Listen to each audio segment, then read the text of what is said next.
So, welcome back on the third day of the web seminar 5 Sheets of Holistic Health. So, first of all, let me thank all of you for coming for the third day also. Thanks for tolerating me. So, before starting the seminar, let us, as usual, invoke blessings of our acharyas.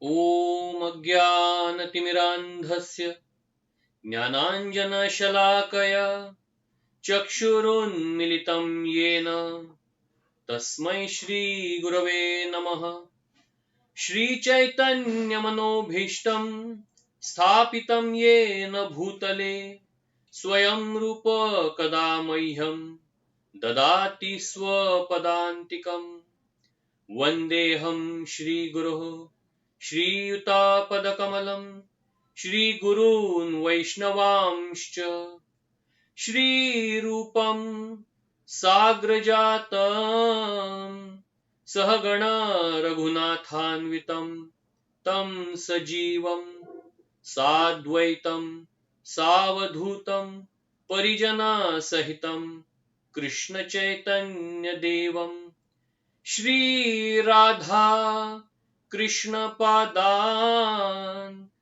सहगणा Lalita श्रीविशाखान्वितांश्च नमो विष्णुपादाय कृष्णप्रेष्ठाय भूतले श्रीमते भक्तिवेदान्त स्वामीनिति नामिने नमस्ते सरस्वते देवे गौरवाणी प्रचारिणे निर्विशेष शून्यवादी पाश्चात्यदेशतारिणे जय श्री कृष्ण चैतन्य प्रभु नित्यानंद श्री अद्वैत गदाधर श्रीवासादि गौर भक्त वृंद हरे Krishna Krishna Krishna Hare Hare Hare Ram Ram Ram Hare Hare. Hare Krishna. So, this is the third day, and in the last 2 days, we have completed introducing all the 5 koshas. The introduction of 5 koshas was done. Then, yesterday, in the day 2, we spoke about Annamay Kosha and Pranamay Kosha. Now, today, we will be discussing 3 koshas. So 3 koshas means in one day. It is a very difficult thing because when we received this education, for one kosha there was 8 hours full day course, and then each month they would have one kosha. So like that, 8 into 5, that means 40, total 40 hours were spent, and now we are doing it in just 5 hours in this 5 days. So today I will be on rocket. I'll be with full swing in a very fast, so please try to catch up with me. So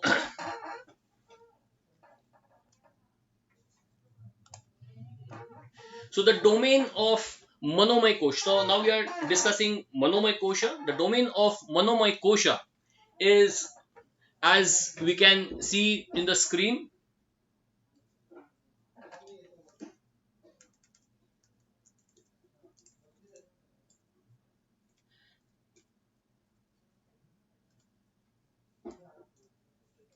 yeah. So focus, then peace, then, so basically sensitivity is the thing which the Manomay Kosh determines of a person. Sensitivity of the person is seen through this kosha. So this kosha is very very important. Why is this kosha important? Because before this kosha there are 2 koshas. External, there is Annamay Kosha and Pranamay Kosha, and at the back there is Vijnanmay Kosha and Anandamay Kosha. And because it is in the middle, it is placed in the middle, it has got great effect on influence on both sides, externally also and internally also. Because of external senses. The mind has got control over the senses also, and also internally on the intelligence also, it controls the intelligence also. So therefore, it actually controls all, and therefore mind is very very powerful. Even if the Annamay Kosha is needing food, for example, when a person is very very hungry, so at that time, if someone gives him roti but in a wrong way, suppose if he throws the roti on the face and says, "Bhukkad bhikari kahin ka kha." I mean, I could have spoken this in English, but Hindi language is very effective. So, if someone insults and give you the roti, you take this, you beggar, you hungry fellow, take this, eat. If someone, speaks like this, then what happens? Even if the person is hungry, still he will not eat that. Why? Because the mind doesn't allow the person, because it has got effect on the the mind and intelligence also. So the mind can elevate us, it can even degrade us. That is the power of the mind. So mind is actually neither good or bad. Just like if you say whether the knife is good or bad, the knife is neither good or bad. With the knife you can extort money from someone, or you can even perform an operation and save a person's life. Similarly, fire is good or bad. So either fire is neither good nor bad. It can be used to cook food, and it can be also used for arson, for burning someone's house. So the knife or the fire is not good or bad. The use of it is good or bad. So in our mind there are impurities. So lust, greed, pride, anger, illusion. So all these impurities are there in the mind, and they have to be purified. So the mind is our friend also, and mind is our enemy also. If you control it, then it is your friend, and if you cannot control it, then it becomes your worst enemy. So controlling the mind and the mind's function, it responds into sankalpa and vikalpa, accepting and rejecting anything. It has got this function of accepting and rejecting. So chanchalam hi manah Krishna, pramathi, balavat, dridham. Arjun says in Bhagavad Gita that my mind, he says his mind is very restless. Not only restless, it is balavat, it is very strong, and it is menacing. It plans how to destroy. And last is, it is stubborn. It is very very adamant. It will destroy at any cost. That is the mind's promise. And to defeat such a enemy, it is very very difficult, but it is possible. Krishna says, "Abhyasena to kaunteya vairagyena cha gruhyate."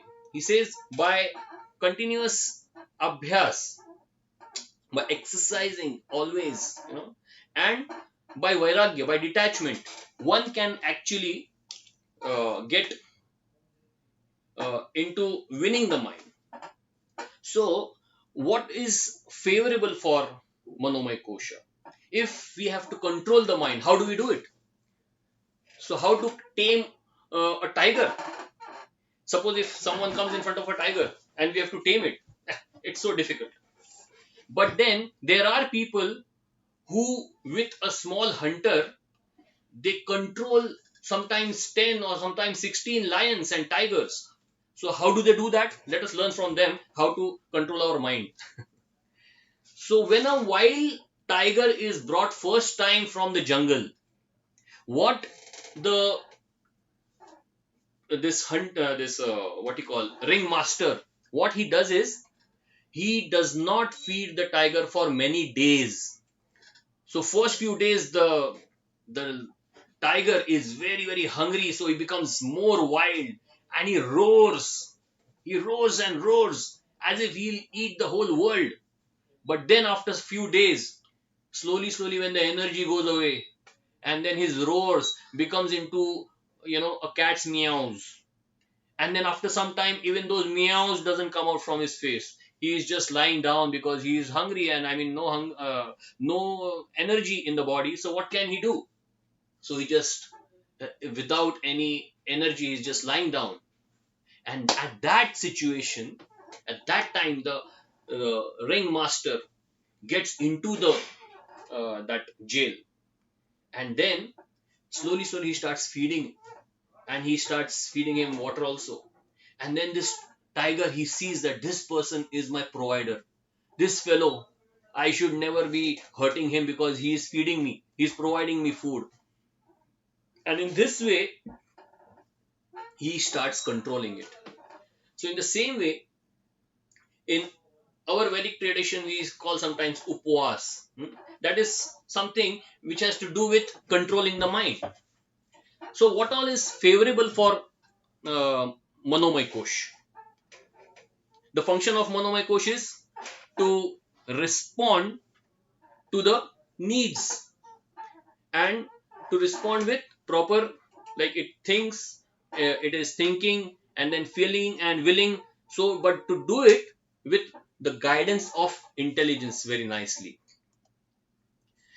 Yeah.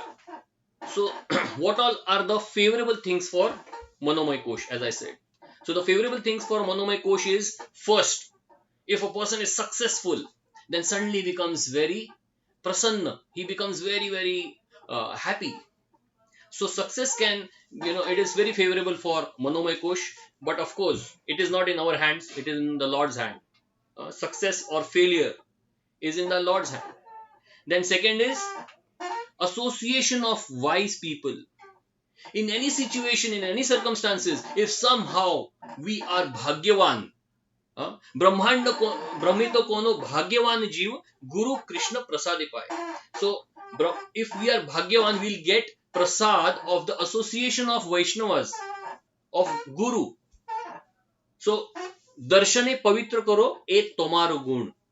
So just by their association we get purified, and when in the purified state of mind a person becomes happy. So association of devotees is very favorable. Then we should also have a, determined ambition. If anyone has got a determined ambition, then again he has got some cause, and that for that cause a person remains fit in the Monomay Kosha. Then we can do it by learning various arts.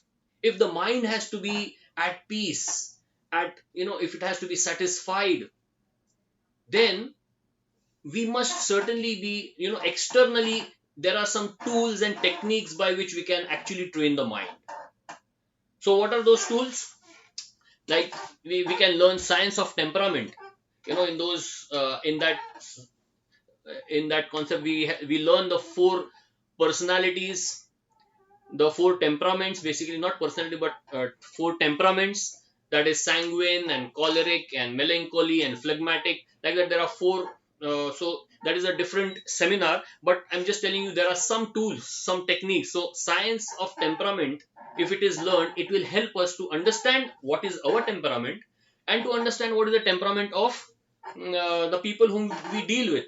And once we understand that, when we understand each other's temperaments, then we can actually support each other, help each other, gel with each other. So when we understand why that person behaves like that, then it becomes easy for us to accept. Because unless acceptance is there, we cannot, we have to accept that person. Then we can also forgive. We can understand. If we understand that person, then we can forgive that person. And once we forgive, only then we will be at peace. So this is one thing, but understanding. But once we have understood the person, we also need to address to that person. And when we are addressing, if we are not, humble, so there should be non-violent communication. If our communication is violent, then we have again missed the bus. So we have to deal with our family members, then we have to deal with our authorities, we have to deal with our customers, clients, we at so many different levels we are dealing with people, and at that time if our communication is not proper, so this is also a wonderful technique, the non-violent communication, the art of non-violent communication. So we learned it from Her Grace Sukhawa Mataji, and it has worked very nice when we, of course, we are not so good perfect at it, but then we are also students of these things. So how do we do it? By knowing our thoughts, our feelings, our needs, and presenting it with a proper request, and then understanding other people's thoughts, understanding their feelings, understanding their needs also, and by that, we can actually, once that thing is communicated, our feelings and our needs, then the person can understand. Then he can understand why we are behaving like this, and that is how there can be mental peace. Then there is art of positive affirmations. Sometimes people think negatively, and therefore the mind is not, it is udvigna, agitated. So therefore, that is also an art, how to have positive affirmations in life, auto suggestions. Then there is another technique of, we can also study the various characters of righteous leaders. So if we read books, listen to so many audio tapes are there, where we can listen to so many kings and leaders who are righteous. So we understand how they have behaved in various different difficult circumstances. So that is how we can also imbibe those qualities, and like that. Then also there are techniques like physical techniques like tratak, doing tratak. So sometimes people do tratak on a lamp. It is a simple exercise, but it gives us what? Focusing the mind at one point. So how do we do that? Keeping the lamp in front of us, or a picture of our favorite hero or idol or even God, and focusing on that picture or that lamp without blinking the eyes.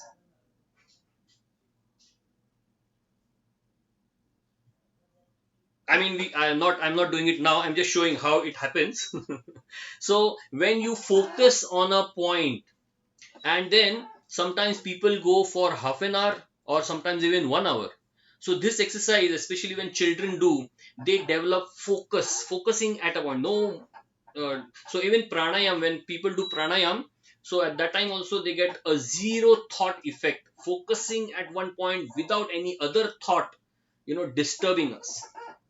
Then even Indian classical music, or even actually any Western classical music. So when that is learned, so that also helps. Music is a very nice tool by which the mind, gets in harmony and gets peaceful. It can get pacified in, uh, if we are agitated, then music also helps. So these are some external things what we can do, but there are also some internal endeavors if we are doing, then those will actually give a long lasting support, and it will also help us even after our this birth. So, manah trayate iti mantra. It is said that manomay kosha, it can be purified actually by meditating on the sound, on the purifying sound of the mantras which are given in the texts of Vedas. So, Hare Krishna Mahamantra, for example, all ISKCON devotees they chant Hare Krishna, Krishna Krishna, Hare Hare, Hare Rama, Rama Rama, Hare Hare. So this itself, and chanting again, it is a technique also, but at the same time it is not just a technique, by which, along with this chanting of the Hare Krishna Mahamantra, in chanting we don't have to do anything, just listen. We have to just listen to the, but that is also very difficult. So it is not uh, just listening also. Yes, if we can do that, that is the first step. Very nice. But it is called Nam Ashray, taking shelter of the holy name. And then, so this is something, earlier we talked about all the various arts, the tools and techniques. So we are even not good at it, but let me tell you, though we are not good at it, we are very good presenters about of all these things. So don't tell anyone, but yes, we can present it very well. There are various seminars that are taken by us. So those, but still they are, what I'm trying to tell you is, these are things which are difficult to get. Abhyasena tu kaunte, and vairagyena. So abhyas, regularly exercising, we are not good at it, but if we just are going to do it, then Krishna helps us. And without any attachment, if we try to learn over the years, around 15, 16 years of counseling, so many people, they come to us and they discuss their problems with us. So when the problems are discussed, we realize that two people, they are so sweet, they are so wonderful, and they can be such wonderful assets for the society. But when they come together, the chemistry doesn't match. Sometimes they just can't understand each other's motives, which are good. They misunderstand each other. They don't understand each other's personalities. They cannot communicate well, though what they want to tell is going to help the other, it's going to complete the other, but they end up competing with each other. Why? Because there is no proper. So first of all, understanding, then acceptance. So accepting the other person as they are. So that art of acceptance, again, this is a internal thing, which is not a one night's technique or one seminar technique, that, oh, from tomorrow I'm going to take care of everything, my mind is going to, I'm going to be peaceful. Sorry, the moment we think that, the next moment we become frustrated. Yeah. So it is an austerity which goes on for not many days and months and years, maybe lifetimes, but at least the austerity has started. Then obedience, agya palan. Hmm? Then humility, simplicity, then forgiveness and surrender. So sometimes when these things are there, the Manomay Kosh, sometimes only are they are there, right? Not always. Always we are suffering, but sometimes when we see these things happening in our life, somehow the simplicity coming, we appreciate simplicity. Sometimes we actually end up becoming humble by whatever reasons. We experience uh, that satisfaction, the goodness of being satisfied, the goodness of the joy of tolerating, the joy of being humble. Really, sometimes it, some tinge of experiences we get, we really understand that yes, it is worth it. And it also gives us the boost, for uh, further practicing it again. So now let us see what all is the unfavorable things for the Manomay Kosha. So unfavorable things for Manomay Kosha: defeat, loneliness, bad company, defamation, fear of danger, family conflict, insomnia, greed, illusion, criticism, enmity, poverty, over entertainment. So all these things are, of course, unfavorable to Manomay Kosha. So I'm just running fast, as you must be seeing. So because the time which we'll be having is not much, so please bear with me. Now we'll be talking about the next kosha, and that is the Vijnanmay kosha. So we know the Vijnanmay kosha.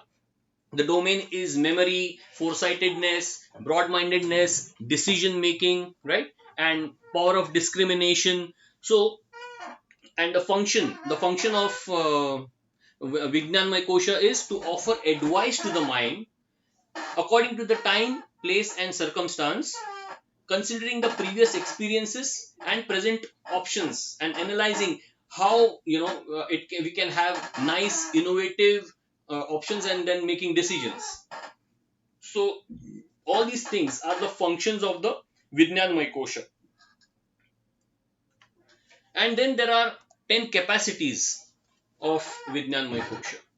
So for like intelligence, this is something which I'll take some time to make this understand. Sometimes people think that those 9 skills that we talked about in the Pranamay Kosha. So those 9 skills, people think that that is intelligence, but that is not intelligence. That is only the Pranamay Kosh. They are just skills.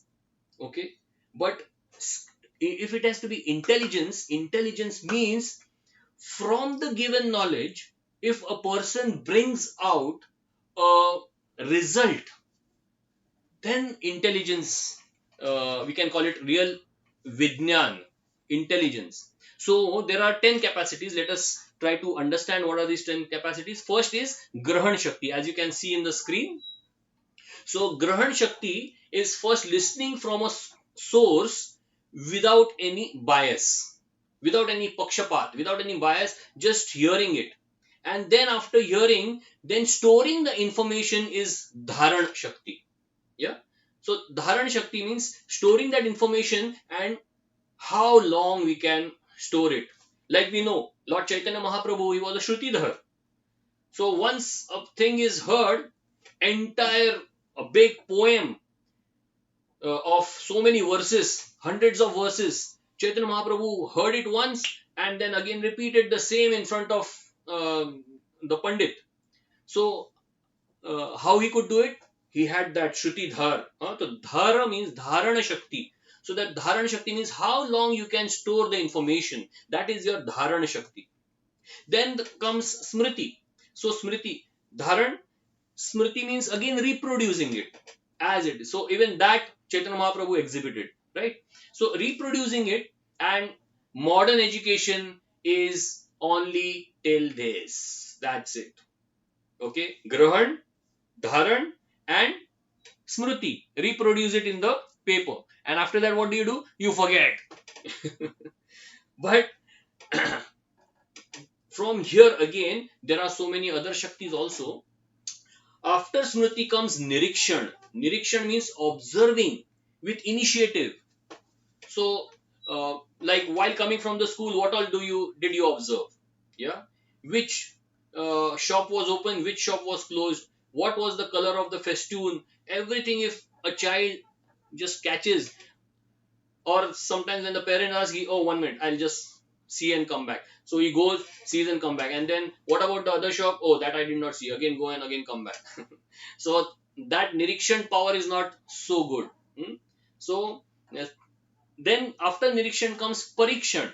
So Parikshan is means discriminating by the power of various senses. Means uh, we I have seen Nirikshan is there, but how it is different from this? Okay, this looks same. Sugar and salt, it looks the same. This is also white. This is also white. Now let me check through tasting. Okay, so Parikshan. Oh, this is salt, this is sugar. Though they look similar, but still they are different. So parikshan means discriminating by different senses. And then comes the next, that is called tarka. So tarka means maximum thinking possible about a subject. So that means before any action. Like suppose if this car, what we have, if we make it run with full speed, what are the possibilities and how many, after how many hours it will reach there, like that. So maximum thinking possible that is there, that thing is called tarka.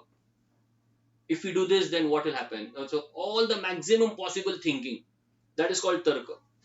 And after that, anuman is optimum thinking about a subject matter, but that is when the action is over. Like if the action, like suppose there is an accident has happened, then what must have happened when the accident happened? We were not there at that time. So maybe see this is the so here is the tire prints. So maybe this must have happened, this must have happened, even this also can happen. So like that, when we start thinking maximum optimum thinking possible about any subject matter, so that is anuman. And then comes vislation. So vislation means analyzing, thinking of all the parts, various parts. So thinking about each very nicely. Hmm? In parts, thinking in parts. And then comes translation, means compiling all the parts. That is translation. And after all these things are done, then creatively imagining. That is creative imagination. And then that is called kalpana shakti. So these are the 10 capacities one by one. So if we know this, then uh, we can also work for it. You know, we can develop this in the schools also, increasing the capacities of children. So next, let us see what all is unfavorable for Vijnanmay Kosh. So for Vijnanmay Kosh, the insult, disobedience, arrogance, fanaticism, too much strictness, suspicion, then pride, over endeavor, agitation, then blind faith, then frog-like mentality. So all these things come under the unfavorable things for Vijnanmay Kosh. And what are favorable then? So if we want to purify our Vijnanmay Kosh, so then taking the shelter of Guru, Sadhu, and Shastra. So this is only to get the guidance from higher authorities, because our senses are imperfect. So we have to, even intelligence, there is impurities in the intelligence also. So the best thing to do is to get the guidance from those people who don't have an impurity, who are pure. So purity is the force.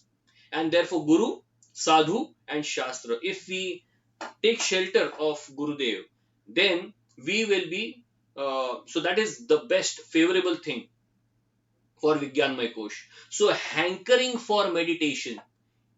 If a person has hankering for meditation, he can grow. His Vigyanmay Kosh can get purified. Then inquisitiveness. If a person does not have jidnyasa, then who can help in developing his Vijnanmay Kosh? He must have that inquisitiveness, and then the Vijnanmay Kosh can grow. Then taste for hearing. You see, the taste for hearing of Parikshit Maharaj, what happened? It gave the entire world Srimad Bhagavatam, the gift of Srimad Bhagavatam, only because of the hearing, the inquisitiveness, and asking questions, the thirst for asking questions, taste for hearing, that gave Srimad Bhagavatam to the world. Then reading, then learning, then discussion, and experimenting, perseverance, connection with wise men. So again, connection with wise men is always the best factor, the beneficial factor for developing our Manomay Kosha and Vijnanmay Kosha. So if this is there, if I have to take a decision, if I have to speak, if I have to act, then how do I act, uh, you know, intelligently? So there are four factors. Just if we ask these four questions to ourselves, yeah, then we can actually understand that we are perfect. So if I want to speak something, or if I want to act in a particular way, the first question I ask myself is what. So when we ask this question, what am I doing or what am I speaking, then we get clarity ki what it is right or it is wrong, whether it is dharma or adharma. Yeah, that means whether I should do it or not do it. So when we ask what, simple, just one question we ask, what am I doing? Second is, when we ask ourselves, why, the second question, very very important question, why do I want to do it? So that tells us the purpose, our intention, why I want to do it. Maybe the reason is selfish, and then that is not good. I should not do it. Or then if you realize that it is for welfare of others also and my welfare also, then yes, why not go ahead. And then the third question, when we ask, how am I going to do it, that actually tells us the tools and techniques how we are going to uh, what you call employ, use, by which we will attain success in doing it. And last is when, which tells us about the right time, place, and circumstance of doing that particular thing. So if we have to do it, uh, anything, these four questions, like a child, if a boy comes to us, if a boy comes to me and he says that I want to correct my father, now what are you doing? So I'm correcting my father. Is it right? What are you doing? Is it right? Good. Yeah, I mean, he is wrong, and he is wrong, so he may end up into trouble. So okay, so then that is right. Okay, when I ask what you are doing, okay, then if it is right, if your father is going to get a benefit out of it, okay, then that is not the end. Ask the next question: why you want to do it? Do you want to prove yourself greater than your father, or it is only that I want my father should be happy and he should be safe, and therefore I want to correct him? Okay, so the why is perfect. Go ahead. Now ask the next question. The next question is, how am I going to do it? If a person is saying, father, this is not the way you do, okay, let me correct you. So if in that way, the mood, how we are saying, the language that we use, so if that is not proper, the technique, with full respect, if we are not speaking it, then again it is the how is wrong. But if it is, that is also the child is really full of etiquettes and he is so polite, his manners are very nice, okay, he has got a good behavior, then good, the next tick is also there. Now go ahead. When? The time, place, and circumstance. If he has actually seen that my what is perfect, what I'm doing is right, why I'm doing is also perfect, and how I'm going to do that is also perfect, but just now the father has had a strong fight with someone, you know and he has returned with great agitation, and at that time if the child speaks to him and try to correct his father, how much ever good he is in behavior, he may get a slap. So therefore, these four things have to always be taken into consideration, and then naturally we will get the our good result, a Vigyanmay, intelligent result.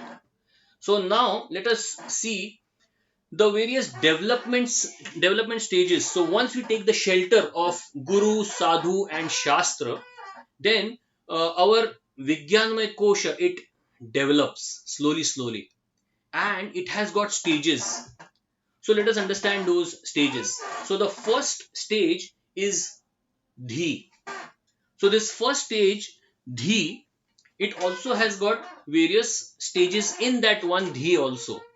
So in dhi, so dhi means a person becomes aware of a particular principle or philosophy through his occupational senses. He sees something, he hears something, so he is understanding that knowledge has come to him, and then what he does, first he is hearing through senses, that is called Shravanam, and then through the Shravanam, then Grahanam understands it, and then Dharanam then follows it as a trial. Let me try. And then there is Arthajnan and Vyarthajnan. Means what are the pros and cons of it?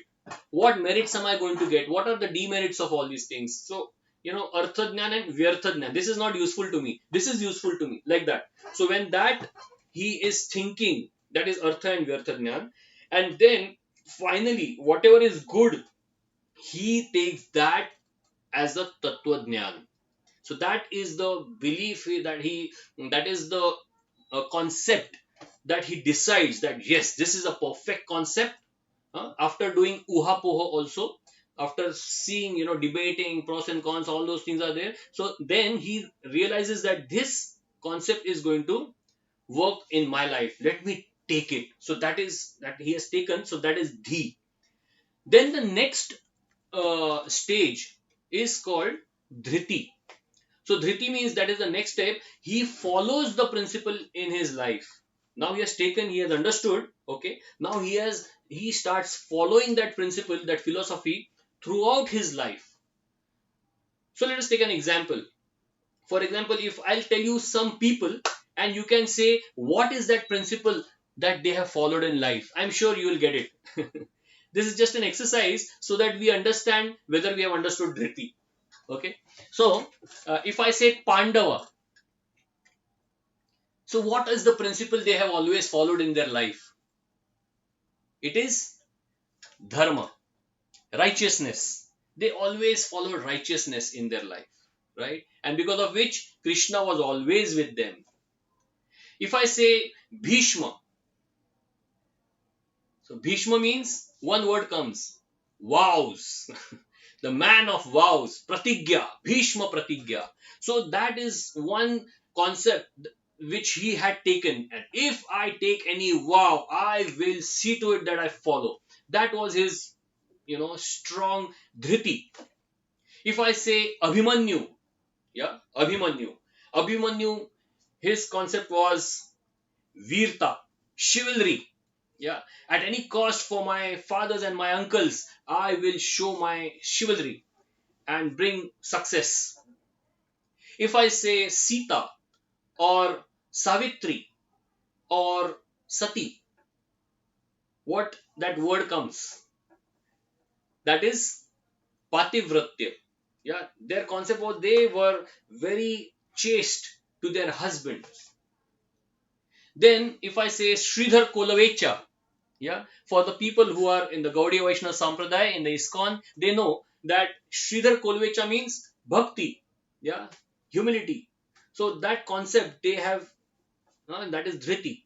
And if I say our beloved Srila Prabhupada, so immediately the word comes preaching. Yeah. Purity is the force. So he was so pure that his dhriti was prachar. He was always preaching wherever he would go. Even on the dead bed, he was preaching. He was chanting Hare Krishna Mahamantra and he was translating Srimad Bhagavatam. Wow. What a way to leave the body. So, preaching was his dhriti. Then comes the next developmental stage, that is Smriti. So in Smriti, now this Smriti is not uh, those one of the 10 capacities that we have talked about. This Smriti is it is in the stage the philosophy, the tattva is embodied by the person. He has got full clarity of the concept even in the middle of night. That person, if he is woken up and if he is asked, he can very clearly explain the tattva that he is following in his life. He is very clear about it. So that is called smriti. Then comes medha. So medha, now he's also expert, but he's so expert that even in the time of peril, sometimes you are from the middle of night you are woken up but there is no emergency. Okay, you are woken up, what? Tell me this. Okay, so he tells, okay, fine. But suppose he is woken up and there is a big emergency and there is a peril and he just can forget things, how to apply, whether to apply or not. But no, when a person is in a medha level, then what he does in any time of in any challenging situation, the person, he's not shaken up, but he has full faith in this principle and he ensures success by that principle. So that is medha. Let us take again an example of the Pandav Parivar. The Pandav Parivar, what was that principle? All of them, they had this one principle. So at the medha level, that is taking the ashraya of Krishna. Always they would, whatever it is, and every person in their family, everyone, all the Pandavas, Kunti, Draupadi, yeah, you can see Arjuna. He said, if I don't kill Jayadratha, then I will enter into the fire. And he slept very nicely. And Krishna was like awake.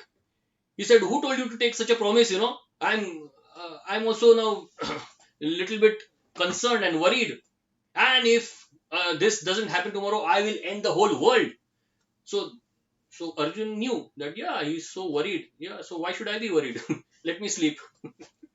So he was always taking ashray of Krishna, and so wonderful that there was no problem. And similarly, Draupadi, how she was taking ashray of Krishna at every level. When Durvasa Muni came with thousands of disciples, and when she was being attempted to strip naked, at that time also, how she lived by this principle of Krishna ashray is going to help me. And then again, Uttara also, when Ashwathama released the Brahmastra, here is Uttara who is taking shelter of Krishna.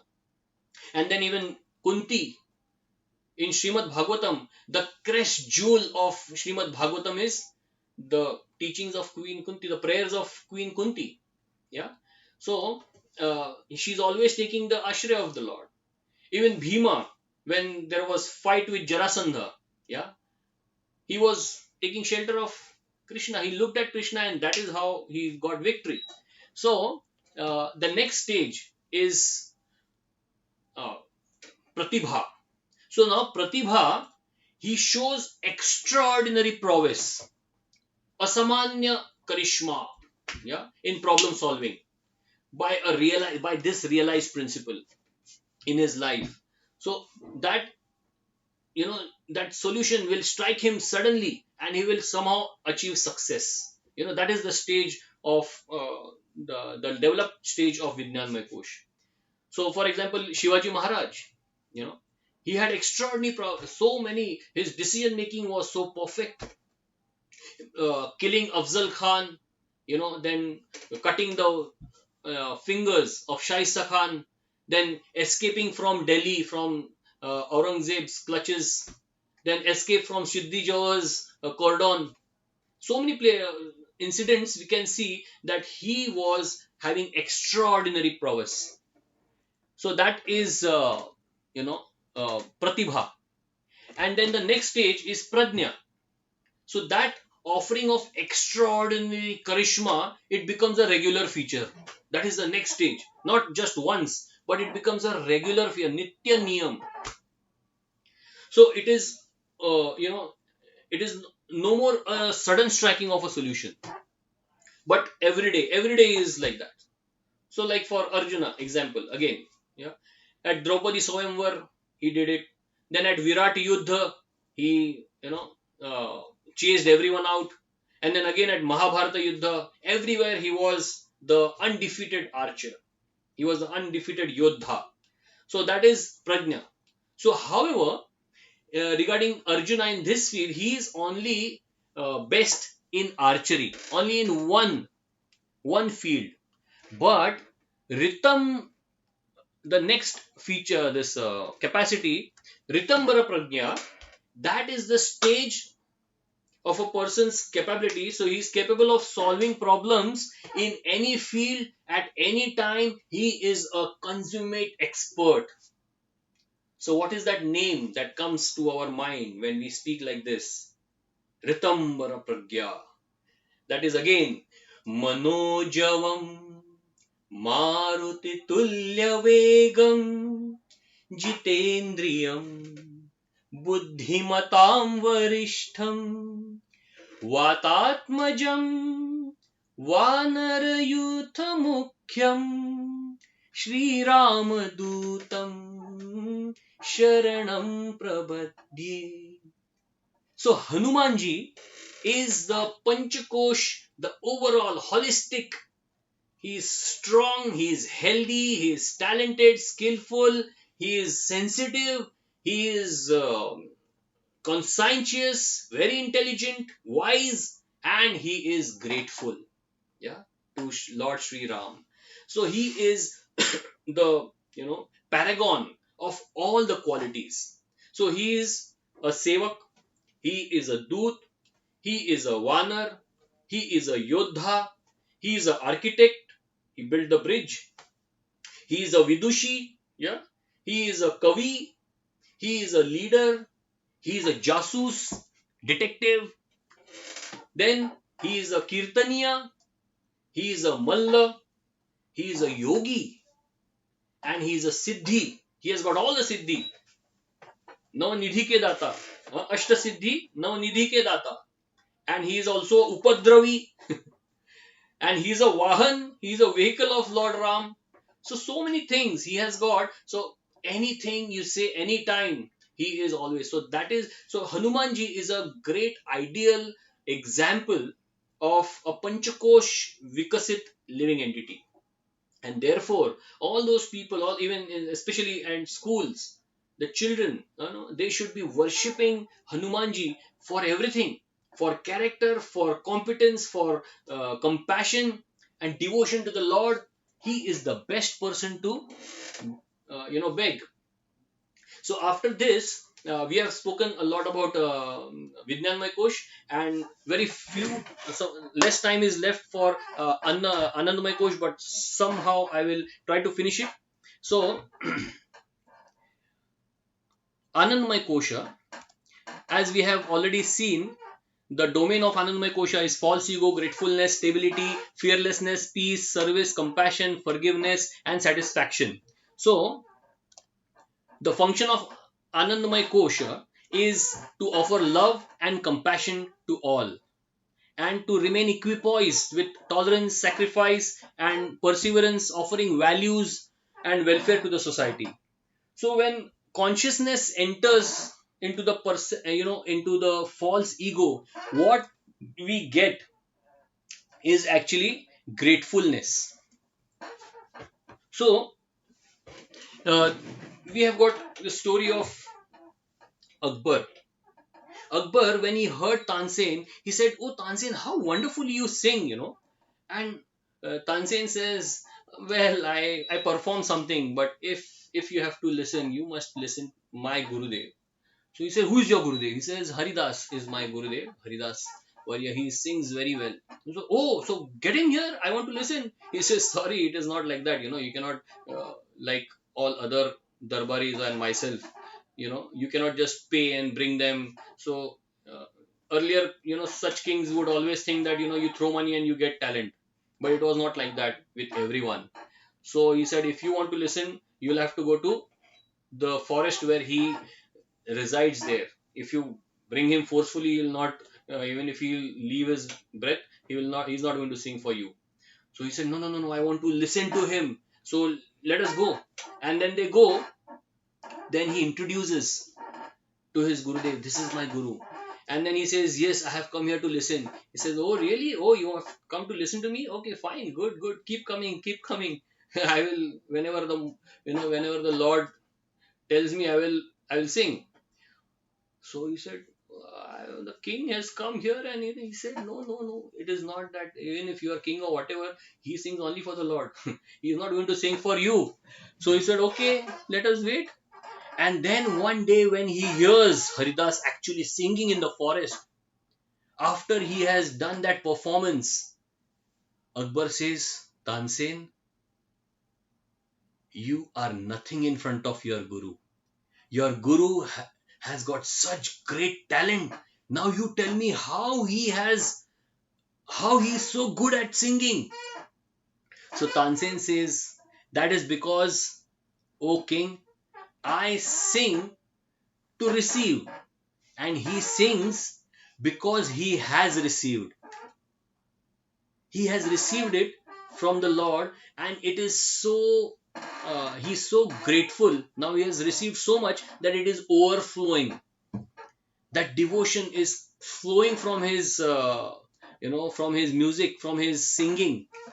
So he is not singing to receive something, but he has already received, and he is giving it. And that is how those who have received from him, they are also glorious, and they are bhagyavan. So that is what he is saying. So this particular mood of gratefulness, you know that is very important. So what is favorable for Anandmay Kosha?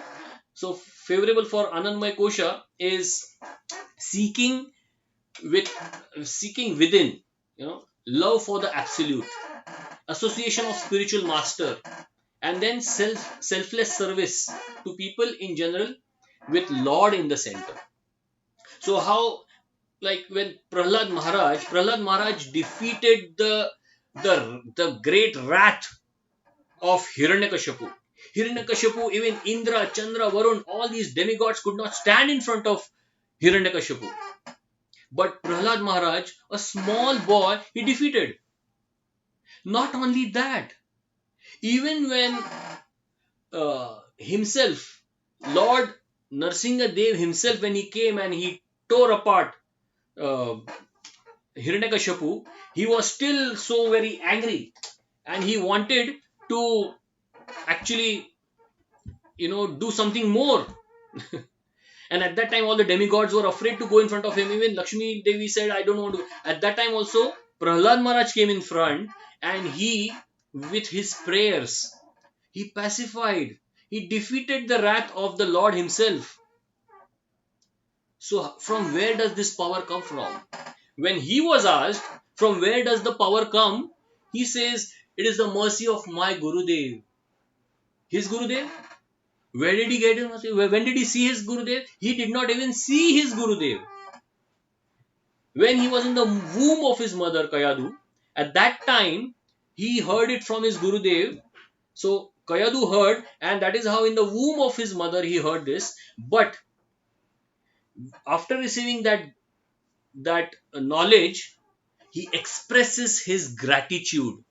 So that gratitude, this particular aspect, is the the crux of Anandamay Kosha.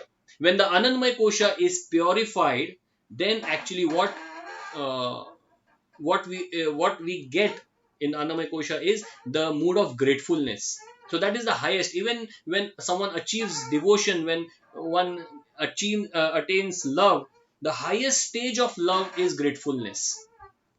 So, what is unfavorable for Anandamay Kosha? So, hypocritical disciples, praise seeking, illusion, illicit actions, deviation, then boasting oneself in front of our own disciples, offense to the spiritual master, all these things, are unfavorable to Anandamay Kosha. So, in this way, today we have discussed about uh, Manomay Kosha, Vijnanmay Kosha, and Anandmay Kosha. So ultimately, whatever we uh, whatever we do, like my daughter, she was asking me the other day, just yesterday, she was showing me, she was doing her dance. There was an international performance online. So at that time she was showing about, see, I've got so many appreciations, and papa, see this appreciation. What do you think, which is the appreciation, which is the best appreciation? So I was doing my Panch study.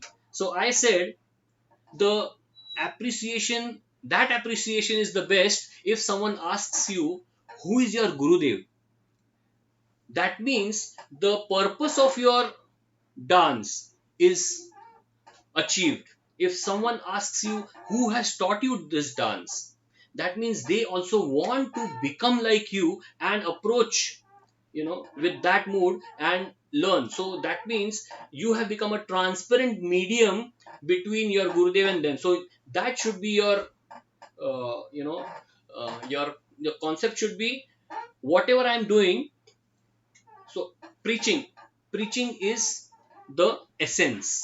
If that doesn't come out, and only if you keep on getting appreciations, then so that is the Anand Ghosh. So I was thinking, yeah, maybe this point I should tell tomorrow in this Anandamay Kosha, this thing. So in this way, we have actually today completed all the understanding all the five koshas completely. Now, tomorrow and day after tomorrow, we will be seeing how these panchakoshas actually we can practically implement at the family. Then next day we will be seeing how it is applied in the corporate, in the village, at the nation level. That we will be seeing day after tomorrow.